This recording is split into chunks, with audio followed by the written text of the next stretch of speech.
అలాగే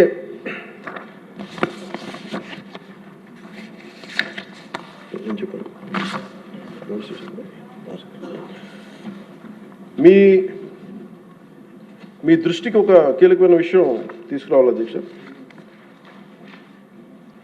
మన దేశంలో 140 కోట్ల ప్రజల భవిష్యత్తు నిర్ణయించే విధంగా భారత రాజ్యాంగాన్ని అమలు చేయడానికి మరి ప్రజాస్వామ్యాన్ని పరిరక్షించడానికి రాజ్యాంగ నిర్మాతలు 3 ప్రధాన వ్యవస్థలను ఏర్పాటు చేశారు. వన్ ఇస్ శాసనసభ వ్యవస్థ, లెజిస్లేటివ్, ఎగ్జిక్యూటివ్ అండ్ జ్యుడిషియల్.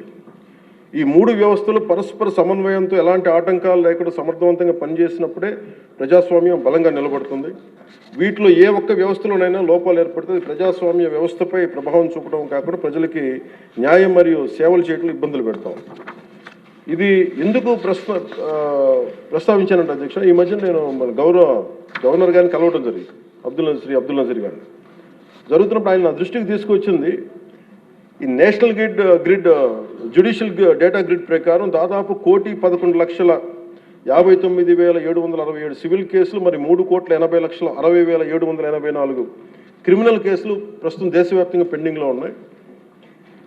ఇన్ని జరుగుతూ ఉంటే మీరు యాజ్ ఒక పొలిటికల్ మీరు లెజిస్లేటివ్ పవర్ ఉన్న మీరు ఏదైనా మీరు కూర్చోబెట్టి ఒకసారి మీ సభ్యుల దృష్టికి తీసుకెళ్ళి దీన్ని ఎలా తగ్గించగలం, ఈ లిటిగేషన్ ఎలా తగ్గించగలం మీరు కూర్చోబెట్టి ఒకసారి ఎలా ఫెసిలిటేట్ చేయగలరు ఒకసారి మీ సభ దృష్టిలో మీరు మాట్లాడడం చెప్తే ఇది నాకు నిజం చాలా వాస్తవం అనిపించింది.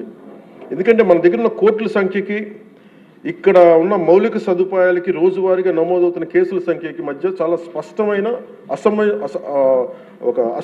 అసమతుల్యత ఉంది అధ్యక్ష, ఇంబ్యాలెన్స్ ఉంది. ఈ పరిస్థితుల్లో ఈ కేసులని పరిష్కారం కావడానికి ఎన్ని దశాబ్దాలు పడుతుందో కూడా చెప్పడం చాలా చాలా కష్టం. అందుకని ముఖ్యంగా మీరు కోర్టుల పరిస్థితిని చూస్తే కనీసం మౌలిక సదుపాయాలు కూడా అందుబాటులో లేని పరిస్థితి కనిపిస్తూ ఉంది. ముఖ్యంగా మహిళా అడ్వకేట్ల కోసం టాయిలెట్స్ కానీ సదుపాయాలు కానీ చాలా చోట్ల లేవు, కనీసం వాళ్ళ విశ్రాంతి గదులు కానీ. రోజుకి వేలాది మంది కోర్టులకు వచ్చి వెళ్తూ ఉంటారు, వాళ్ళకి తగిన మౌలిక సదుపాయాలు కల్పించడం కూడా చాలా చాలా అవసరం. అందుకే బడ్జెట్లో న్యాయశాఖకు తగిన నిధులను కేటాయించే బాధ్యత లెజిస్లేటివ్ వ్యవస్థ పైన ఉందని నేను మనస్ఫూర్తిగా భావిస్తాను. ఈ సందర్భంలో ఈ సంవత్సరం గౌరవ ఆర్థిక శాఖ మంత్రి పయ్యావుల కేశవ్ గారు ప్రవేశపెట్టిన ఈ బడ్జెట్లో దాదాపు 100 కొత్త కోర్టు భవనాల నిర్మాణానికి 349 కోట్లని కేటాయించడం చాలా చాలా మనస్ఫూర్తిగా అభినందిస్తాను.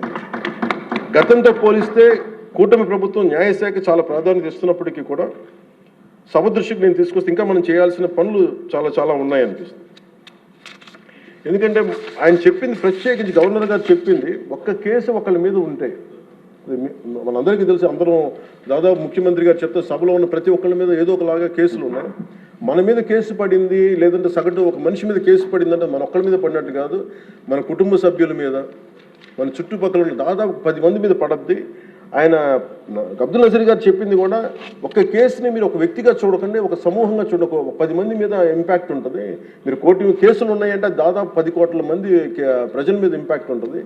అందుకని దాని మీద మీరు లిటిగేషన్కి మీరు ఆల్టర్నేటివ్ డిస్ప్యూట్ రిజల్యూషన్ మీరు పెంచే దిశగా మీరు ప్రభుత్వం ఆలోచిస్తే చాలా మంచిది అనేది వారు సూచనప్రాయంగా తెలియజేశారు అధ్యక్ష. అలాగే కేసుల స్వభావం క్లిష్టతను బట్టి చిన్న చిన్న వివాదాలను ఏడీఆర్ సెంటర్ల ద్వారా పరిష్కరించేలా చర్యలు తీసుకుంటే కోర్టులపై ఉన్న భారం తగ్గుతుంది. ఇవే కాకుండా కొత్త కోర్టు భవనాల నిర్మాణం మాత్రమే కాకుండా ఇప్పటికున్న కోర్టులన్నింటిలో కూడా కనీసం మౌలిక సదుపాయాలు కల్పించడం అత్యంత అవసరం. ముఖ్యంగా టాయిలెట్స్ కానీ, తాగునీటి సదుపాయాలు కానీ, కంప్యూటర్స్ కానీ, సర్వర్స్ కానీ, నెట్వర్కింగ్ వ్యవస్థలు, డిజిటల్ రికార్డ్ మేనేజ్మెంట్ వంటి ఐటీ మౌలిక సదుపాయాలని అభివృద్ధి చేయాలి. అలాగే కోర్టులు మరియు జైళ్ల మధ్య వీడియో కాన్ఫరెన్సింగ్ వ్యవస్థలను విస్తరించడం, ఆటోమేటెడ్ కేసు నిర్వహణ వ్యవస్థలు అమలు చేయడం వంటి సాంకేతిక పరిజ్ఞానాలను ఉపయోగించుకోవడం ద్వారా విచారణ వేగాన్ని పెంచి ఖర్చులు కూడా తగ్గించవచ్చు. సో అధ్యక్ష, ఈ అంశంపై గౌరవ ముఖ్యమంత్రి శ్రీ నారా చంద్రబాబు నాయుడు గారి నాయకత్వంలోని కూటమి ప్రభుత్వం సమగ్రమైన ఒక చర్చ జరపాలని, అవసరమైతే గౌరవ గవర్నర్ మరియు సుప్రీంకోర్టు మాజీ న్యాయమూర్తులు అయిన జస్టిస్ అబ్దుల్ నజీర్ గారి విలువైన సూచనలు కూడా తీసుకుని ముందుకు సాగితే మరింత మెరుగైన ఫలితాలు సాధించవచ్చని సభ దృష్టికి నేను తీసుకొస్తాను.